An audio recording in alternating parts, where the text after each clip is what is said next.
거미 엄마, 안수민 글, 홍그림 그림, 보랏빛 소 어린이. 여긴 어디, 나는 누구? 나한테 대체 무슨 일이 있는 거지? 잠시 어리둥절했다. 처음 겪는 일이었으니까. 사고를 당했다. 정말 끔찍한 사고였다. 무슨 일인지 검은색 승용차가 속도를 줄이지 않은 채 횡단보도를 건너던 나를 덮쳤다. 내 몸은 하늘로 번쩍 솟구쳤다가 바닥으로 힘껏 내동댕이 쳐졌다. 조금 전까지 내 장바구니 속에 들어있던 김, 단무지, 참치캔이 도로 위에 아무렇게나 나뒹굴었다. 누군가 나 대신 비명을 지렀다. 정작 나는 그 순간 아무런 소리도 내지 못했다.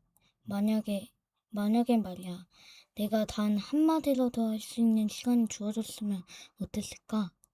그랬다면 입술 비집고 나오는 비명을 삼키고 네 이름을 불렀을 거다. 하온이, 내 아들 하온이 이름을. 그저 마지막 인사, 한마디만 할 수 있다면. 온몸이 바들바들 떨렸다.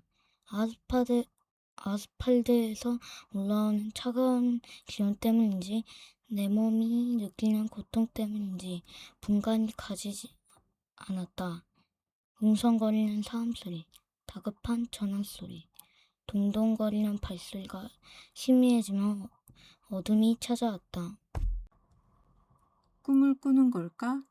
내 몸은 아무것도 없는 어둠 속을 둥둥 떠다녔다. 이따금 반딧불같이 자그마한 빛이 피어올랐다가 사그라졌다. 그 작은 빛은 너무 포근하고 따뜻해서 차가운 어둠 속에 남은 유일한 희망처럼 느껴졌다. 빛을 잡으러 손을 뻗었다. 하지만 아무리 애써도 그 빛은 잡힐 듯 잡히지 않았다. 빛이 내게서 멀어질수록 이상하게 마음이 아렸다. 소중한 무언가가 나를 떠나가는 기분이었다. 내 몸이 서서히 어둠으로 물들어가는 걸 느낄 때쯤 누군가 내게 말을 걸어왔다. 어이, 당신 지금 저승에 가려는 거야?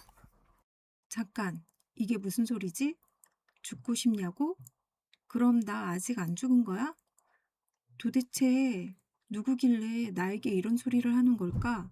목소리의 주인이 누군지 몹시 궁금했다. 누구든 내게 살아있다고 한마디만 해주면 벌떡 일어날 수 있을 것 같았다. 나는 있는 힘껏 눈을 떴다. 딸 심청의 얼굴을 보기 위해서 눈을 번쩍 뜬 신봉사처럼 눈을 뜨기 위해 온 힘을 다했다. 내가 있는 곳이 이승이든 저승이든 내 두 눈으로 똑똑히 확인해보고 싶었다. 어? 가장 먼저 눈에 들어온 건 푸른 하늘색이었다. 그 순간 하늘이 핑그르르 돌더니 초록색이 되었다가 갈색이 되었다. 저승이라고 하기엔 너무나 눈부신 빛이 나를 감싸고 있었다. 여기가 도대체 어디지? 이제 정신 좀 차렸어? 얼마나 위험했는지 알아? 또다시 목소리가 들렸다. 마구 발버둥을 치던 나는 가느다란 줄 하나를 잡고 나서야 빙글빙글 돌아가는 세상을 멈출 수 있었다. 그러자 하늘색이 하늘이 되고 초록색이 나뭇잎이 되었다. 아직 저승을 안 가봐서 잘은 모르겠지만 여기가 저승인 것 같지는 않았다. 저기요. 나는 말소리가 들려오는 쪽으로 몸을 옮겼다. 그러자 놀랍게도 누가 줄을 끌어당겨주는 것도 아닌데 저절로 몸이 올라갔다. 줄을 타고 꼭대기에 도착해 풀쩍 뛰어오르자 어마어마하게 큰 수컷거미 한 마리가 나를 기다리고 있었다.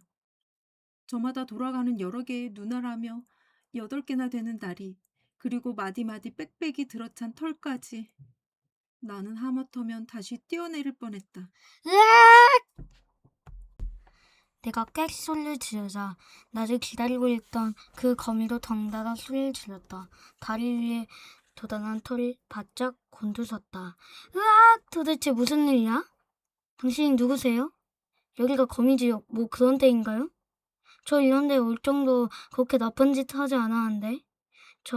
뭐? 저 살면서 누굴 괴롭히거나 못 살게 군 적도 없어요. 아, 맞다. 화분. 화분은 키우다가 죽은 적은 있지만, 아니.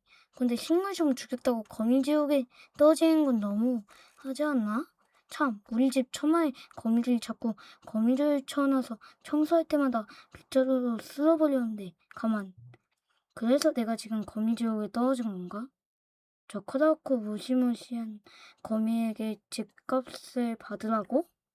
대체 무슨 소리를 하는 건지 모르겠네. 그 거미는 정신 나간 듯 혼잣말 하는 나를 보며 혀를 끌끌 찼다. 저기 커다랗고 무시무시한 거미라는 말은 나보다 아가씨한테 더 어울리는 것 같은데? 네? 아줌마도 아니고 아가씨? 게다가 나한테 뭔가 어울린다는 거지? 그제야 나는 두 팔을 쳐다보았다. 그곳에 잦은 주부 스짐 때문에 고생하긴 했지만 적어도 사암손 형상이었다. 그곳엔 잦은 주부 습진 때문에 고생하긴 했지만 적어도 사암손 형상이었던 내 두 손 대신 털이 숭숭 난 다리가 까딱거리고 있었다. 맙소사, 내가 거미라니. 설마 나 사람일 때 기억을 가진 채로 거미가 된 거야? 거미지옥에 떨어진 것과 거미가 된 것, 둘 중에 무엇이 더 최악일까? 지금은 어느 쪽도 고를 수 없었다. 나는 두 앞다리를 쭉 폈다가 마대에 접어 오므리기를 반복했다. 내가 거미라는 사실을 실감할 수 있을 때까지. 이제 상황 파악이 좀 된 것 같구만. 혹시 몰라서 하는 말인데 내가 아가씨를 구해줬다는 사실 잊지 말길 바라.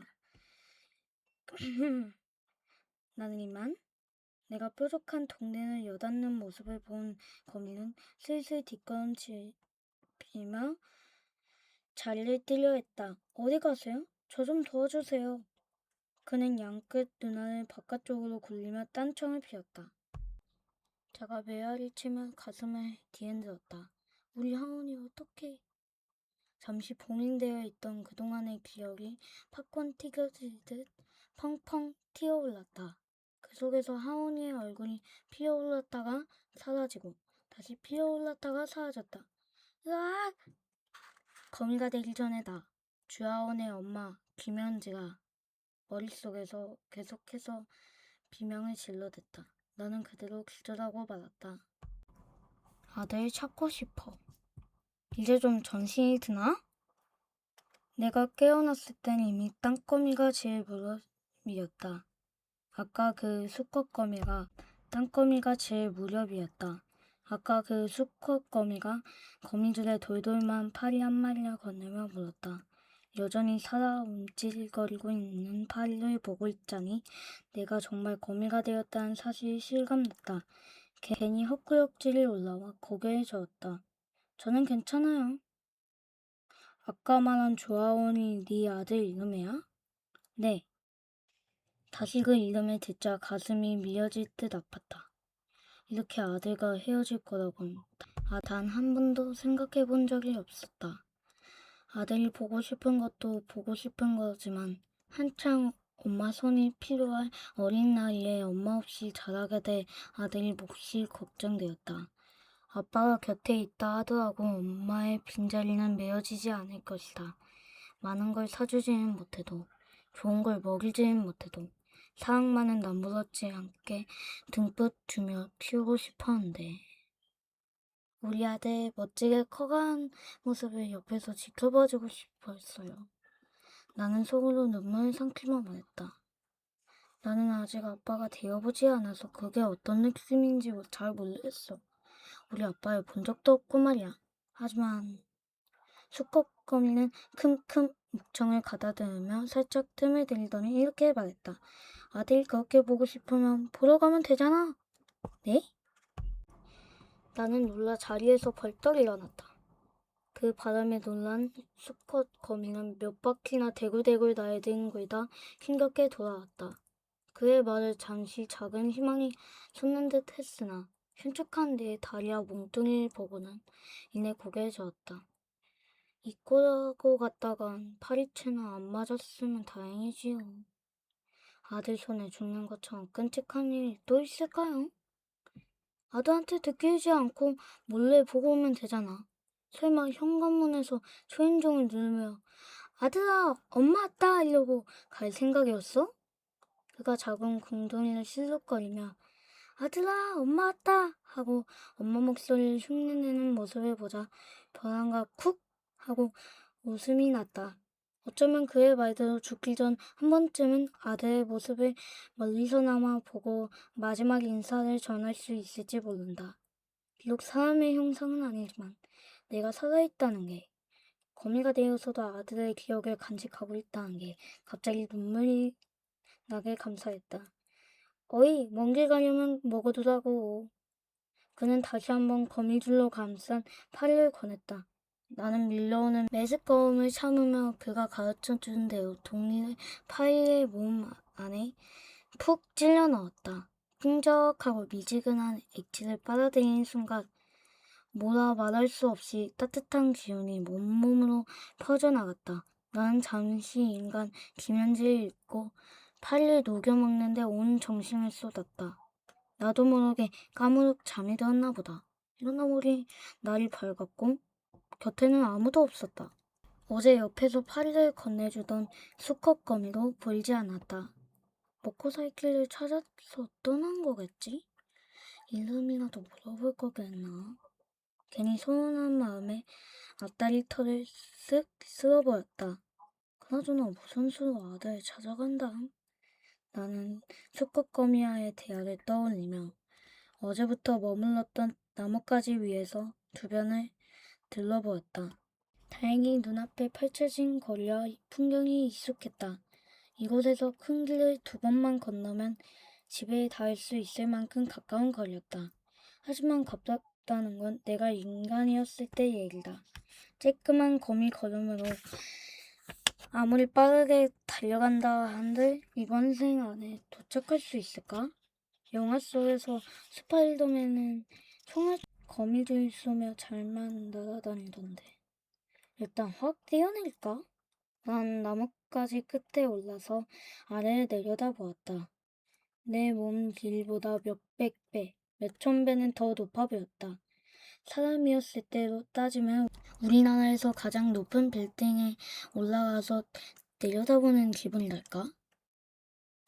그래도 1번 죽지 2번 죽나? 하며 뛰어내리려는 순간 어이 아가씨 보길보다 용감하군 그래. 익숙한 목소리가 나를 붙잡았다. 어머 아저씨. 반가운 마음에 나도 모르게 크게 소리를 질렀다. 덩치 큰 내가 앞다리를 휘저으며 달려가자 수컷거미는 부담스러운 듯 살짝 뒤로 물러나며 하루살이 한 마리를 내밀었다. 암컷거미한테 잡아먹혔다는 수컷거미 소문을 들은 적이 많아서 말이야.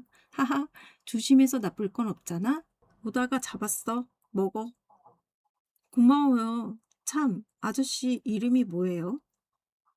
나는 잊어버리기 전에 얼른 아저씨 이름부터 물었다. 사람이라면, 아니, 사람이었던 거미라면 자기에게 여러 번 도움을 준 친구 이름 정도는 알아두어야 하니까. 이름? 이름 같은 거 없는데. 엥? 엄마가 이름도 안 지어줬어요? 내 얼굴에 붙은 8개의 눈알이 일제히 커졌다. 알주머니에서 함께 나온 새끼들이 몇 마리인데 일일이 이름을 지어주겠어? 게다가 그 중에 반일 반도 살아남지 못한다고. 애써 이름까지 지어준 새끼가 바로 죽어버리면 어미 마음이 어떻겠어? 아니, 그렇다고 이름도 안 붙여줘요? 그럼 친구들은 뭐라고 불러요? 친구? 거미줄에 걸린 먹잇감들도 친구라고 할 수 있나? 그 거미는 함께 먹으려고 가져온 자기 몫의 하루살이에는 입도 대지 않고 그동안 거미줄에 걸린 곤충들이 자기를 뭐라고 불렀는지 골똘히 생각에 잠겼다. 나는 그를 기다리다 지쳐서 먼저 하루살이를 해치웠다. 어제 그 통통한 파리에 비해 양은 적었지만 아침 식사로는 딱이었다. 아침 식사 시간의 이름 사건 이후로 수컷거미는 약간 침울해 보였다. 결국 자기가 뭐라고 불렀는지 생각해내지 못한 모양이었다. 하지만 나까지 처져 있을 수는 없는 일이었다. 내게는 아들을 만나러 가겠다는 목표가 있으니까. 하필 거미가 될 게 뭐람. 참새든 비둘기든 날개가 있었으면 좋았잖아. 하다못해 꿀벌이나 나비라도. 나는 하늘을 올려다보며 중얼거렸다. 아무리 봐도 이곳에서 우리 집까지는 참 애매한 거리다. 다른 나라나 다른 도시에 있었으면 깨끗이 포기했을 것이다. 하지만 집을 눈앞에 두고 가지 못한다는 것은 고문이나 다름없었다. 거미도 날 수 있어. 날개가 없어도. 어느샌가 수컷 거미가 다가와 말했다. 아침 식사를 했더니 기운이 난 모양이었다. 그게 무슨 소리예요? 내가 잘못 들은 건가 싶어 되물었다. 거미가 날 수 있다고? 살다 살다 그런 얘기는 처음 들어본다. 스마트폰이 있었더라면 말도 안 되는 소리 하지 말라며 당장 검색해 알아볼 수 있었을 텐데. 나도 하늘을 날아본 적이 있어. 물론 어렸을 적이지만 말이야. 날개가 있는 것도 아닌데 어떡해요? 우리에겐 날개 대신 실이 있잖아.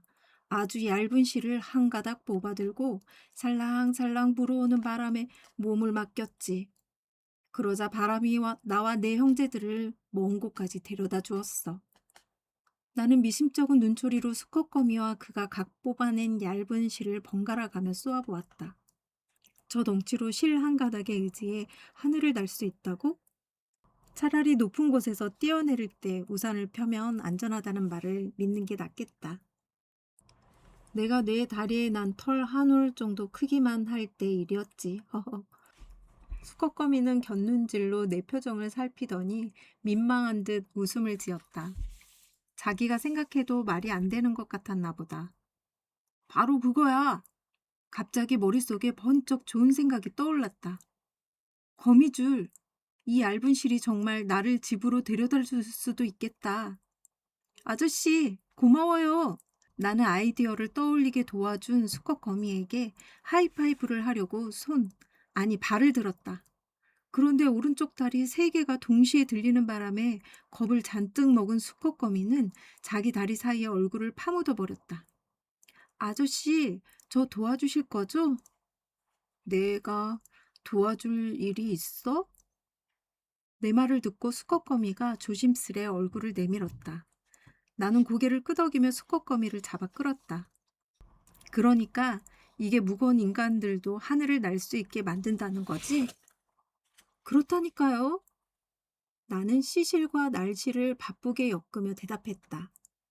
우리에겐 자유자재로 움직일 수 있는 다리가 8개씩, 모두 16개, 그리고 끝없이 뿜어져 나오는 튼튼한 실이 있으니 부지런히 움직이면 오늘 안으로 만들 수 있을 것 같았다. 수컷거미는 고개를 갸우뚱하면서도 내가 말하는 대로 잘 따라주었다. 짜잔! 어느덧 하늘에 노을이 저물었고 마침내 나는 완성된 패러글라이더를 펼쳐보았다. 아카시아 잎사귀처럼 길쭉한 패러글라이더는 거미 한 마리를 공중으로 띄우기에 딱 적당한 크기였다. 투명한 실로 짜서 그런지 주홍빛 석양을 흠뻑 머금어 반짝반짝 빛이 났다. 좌르르 윤기가 흐르는 것이 마치 비단을 펼쳐놓은 것 같았다. 거미줄만 보면 소리 지르며 도망다니기 바빴는데 이렇게 아름다울 줄이야. 패러글라이더를 쓸어보며 감탄하는 내 옆으로 수컷 거미가 다가와 말했다. 어때? 거미라는 동물도 꽤 멋지지? 나는 환한 웃음으로 답하며 그가 내미는 파리 한 마리를 건네받았다.